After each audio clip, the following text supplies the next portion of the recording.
lack of transparency is a huge political advantage. And basically, call it the stupidity of the American voter or whatever.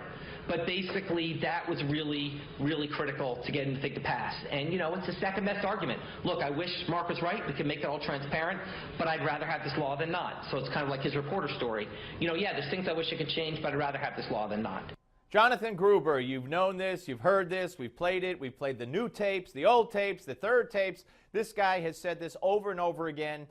He was one of the architects, some say the architect of Obamacare, MIT professor, and he goes around saying the voters are stupid and we couldn't be transparent in drafting this bill. We had basically, the way I interpret, we had a lie, or it never would have got passed, but it was worth it because we got it passed. Okay, welcome to Give Me Five, by the way. Howard Dean, who's a doctor also, he weighed in on this.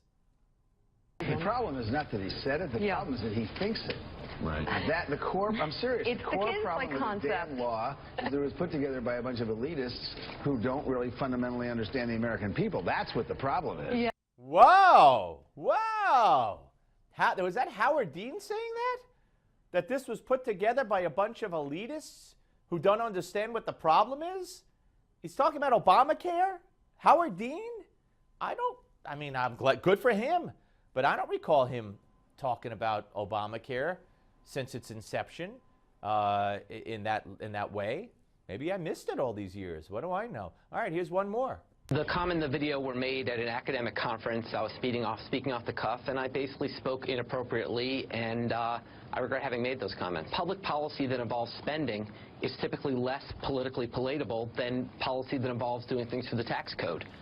It would have made more sense to do Obamacare the way we did in Massachusetts, which would be to just actually give people money to offset the cost of their health insurance. That was politically infeasible, and so instead it was done through the tax code, and that's the only point I was making.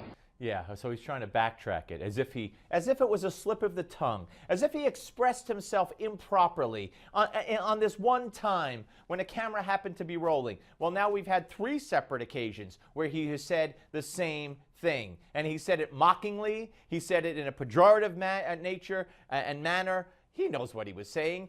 Ronan Farrow might have given him a seat and a platform and a camera and a microphone to say anything he wants and explain his way out of it. How he wound up on Ronan Farrow's show, I don't know. But Farrow didn't challenge him. He let him say whatever he wanted. That's really what I meant. Don't believe your ears. This is what I meant. So what are you going to do? Charles Krauthammer, ladies and gentlemen. He knows what's going on. This is exactly what conservatives have been saying for 4 years. What we're hearing now is the true voice of liberal arrogance. They believe this. They believe that the voters are stupid, as he said.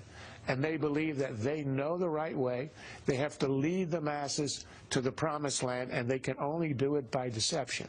And that's what he said openly. We wanted to get the bill. We didn't care about how we did it, so we lied about everything. Yep, they lied about everything. That's big. That's what he said. We lied about everything because we couldn't be transparent.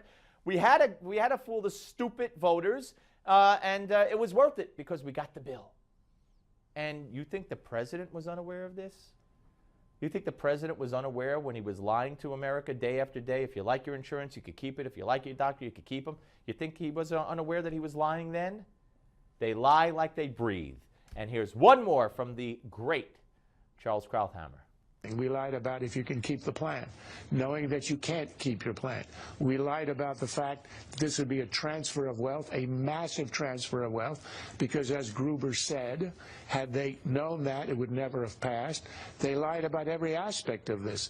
And I think that is what has been charged all along, and it is a scandal of the media that this has to be discovered in the 6th year of the presidency rather than talked about at the time when it was obvious they were lying about all this. The idea of it being a transfer of wealth was known from the beginning, but they got away with it. Absolutely. Absolutely. A media that didn't want to do anything to stop them or to get to the bottom of what they were doing. That's how Obama got elected in the first place. On the Steve Malzberg Show, Newsmax Television.